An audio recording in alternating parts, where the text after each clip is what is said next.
It is harder to get a job at Target than it is to adopt an infant in the United States. And I think that says a lot about the state of child welfare in this country. At some point or another, you've probably heard adoptive parents complain about how difficult, how invasive the process of adopting a child is. Was it hard in the sense that there is a lot of paperwork? We had to save money for a long time. We did a small portion of fundraising.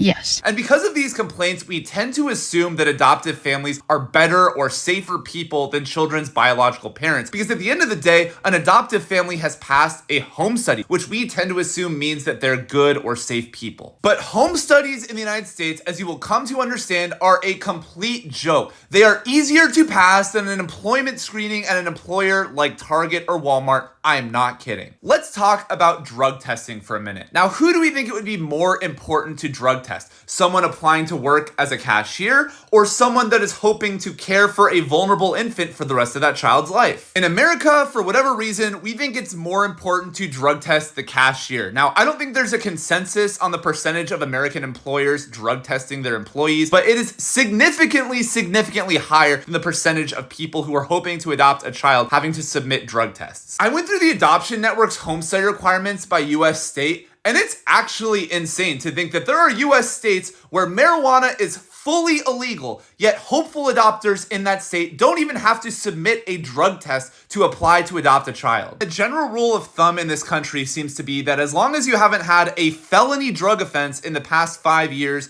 you're good to go. If you can pass a simple background check and answer a couple of easy interview questions, which, by the way, you can lie if you want to lie, no one's gonna try to stop you from adopting a child in this country. And let's keep in mind, many parents whose children are in the foster care system are regularly drug tested, even if the reason those kids are in foster care had nothing to do with drug use. It's estimated that there are more than 40 families waiting to adopt every infant that becomes available for adoption in the US. And people say, wow, that's really hard. That's a long line. But have you ever found a single job posting on LinkedIn that didn't have 100+ applicants? So yeah, I'm serious. It's genuinely easier to adopt a child in America than it is to get a job at Target, which is why we see all kinds of abuses happening at the expense of adopted people and countries around the world making the decision to no longer send their children to the United States out of fears for those children's safety. Adoption in America is a pay-to-play game. If you have the money to adopt a child, no one is going to stop you or get in your way.